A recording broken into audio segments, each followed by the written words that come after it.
नौकरानी एक घर के लिए कितनी जरूरी होती है, आइए देखते हैं। अरे बहू, ये देख, सारा साबुन बर्तन में रह गया।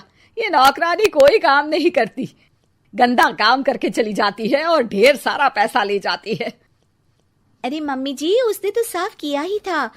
मेरे ही हाथ से इस ग्लास में सर्फ गिर गया था। अरे बस कर झूठी, उसे बचाने के लिए सारी जुगत लगा ले, लेकिन मैं तो इसे निकाल कर ही रहूंगी। हमारे जमाने में ना कोई नौकरानी थी और ना ही ये चिकने बर्तन। चूल्हे के जले बर्तनों को राख रगड़ कर साफ किया करती थी मैं। अरे माँ जी, मैं कहाँ बचा रही हूँ उसे। और वैसे भी आजकल नौकरानी जरूरत नहीं, स्टेटस सिंबल बन गया है। अब आप बताओ, मैं मुन्ना को नीचे घुमाने ले जाऊं तो लोगों से क्या बोलूं? झाड़ू पोछा खुद लगा रही हूँ। लोग सीधा यही पूछते हैं कि कौन सी नौकरानी काम कर रही है तेरे घर पर। अरे बस कर, ये भी कोई बात होती है? मम्मी जी, आप नहीं समझेंगी। शाम को नौकरानी घर आकर काम कर ही रही होती है कि सास को कहती है, माँ जी, एक बात बोलूं, बुरा न मानना। अरे वैसे तो मुझे तेरी शक्ल ही पसंद नहीं है, बात क्या खाक पसंद आएगी। अरे माँ जी, सुन तो लीजिए क्या कह रही है। तो मैंने कौन सा उसका मुंह पकड़ लिया है?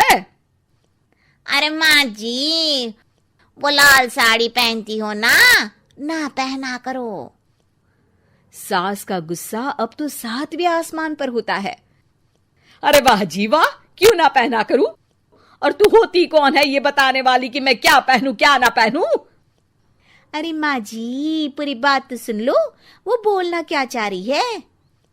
अरे बुरा न मानो आंटी जी। अरे कौन है आंटी? अपनी उम्र देखी है तूने? 2-4 साल ही छोटी होगी मुझसे और मुझे आंटी बोल रही है। बहू सर पर हाथ रख लेती है। अरे अच्छी खासी उम्र दराज हो और आंटी ना बोलूं?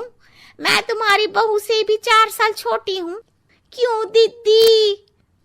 बोलती भी क्या, एक तरफ सास यानी पति की माँ, तो दूसरी तरफ नौकरानी जिसके बिना घर का काम नहीं चल सकता। वो दरअसल माँ जी की शादी भी बहुत जल्दी हो गई थी ना। अच्छा ये झगड़ा छोड़ो, ये बताओ तुम माँ जी को लाल साड़ी पहनने से क्यों मना कर रही हो? वो ना, इनकी उम्र की सारी औरतें सोसाइटी में इनके लिए बात करती हैं कि तुम्हारी सास बुढ़ी घोड़ी लाल लगाम है। बहू को ये सुनकर गुस्सा आ जाता है। अरे वाह वाह, कौन बोलता है जी? खुद क्या है यहाँ की औरतें, बाल सफेद लेकिन टाइट जींस और कोई कुछ भी पहने। अरे पहनना हमारा निजी हक है, किसी को कुछ हक नहीं बनता कि वो मेरी सास के लिए कुछ बोले। मैं आज ही जाकर माँ जी के लिए लाल जींस लेकर आऊंगी, फिर देखो कोई क्या बोलता है। अरे चुप लाल जींस। अरे सुन नौकरानी की बच्ची, जाकर बोल दे उन लोगों से कि उन लोगों की तरह मैं उड़ती नहीं फिरती हूँ घर बार छोड़कर। अपने बच्चों और नाती पोतों में मन लगाती हूँ, ना कि सारा दिन ताश के पत्तों में आंख गड़ाकर 3 पत्ती खेलूं। नौकरानी वहां से चली जाती है।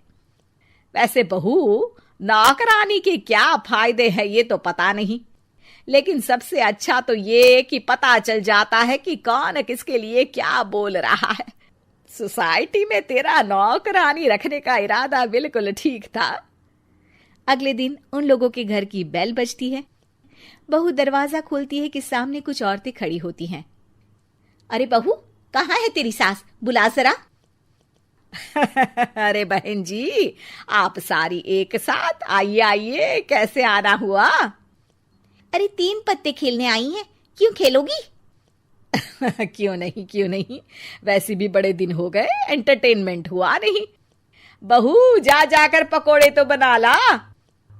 अरे बस करिए, आगे कुछ पीछे कुछ। वैसे तो कहती है कि परिवार पर ध्यान देती है, हमारी तरह 3 पत्तियां नहीं खेलती। हमने कौन सा परिवार छोड़ दिया? सास सक पका जाती है। अब ये किसने कहा? मैं तो कहती हूँ कि मैं भी थोड़ा बाहर निकलूं। आपने ही तो कमला नौकरानी से ये सारी बात की थी। सास और बहू को अब सारी कहानी समझ आ जाती है कि सोसाइटी की औरतें क्यों भड़क रही हैं। माफ करिए आंटी, मैं छोटी हूँ, लेकिन फिर भी पहले तो आप लोगों ने माँ की लाल साड़ी का मजाक उड़ाया था ना। हाँ हाँ, उड़ाया था, लेकिन उससे पहले तो तुम लोगों ने हमारी जीन्स के बारे में बात की थी। अरे क्यों ना पहने हम जीन्स, तुम्हारे पैसों की थोड़ी ना है। सास और बहू सर पकड़कर बैठ जाती है। देखा बहू, ये खेल कर गई तेरी नौकरानी, यहाँ की बात वहां तो वहां की बात यहाँ। दोनों किसी तरह औरतों को समझा बुझाकर घर भेजती है और कसम खाती है कि नौकरानी को नौकरानी ही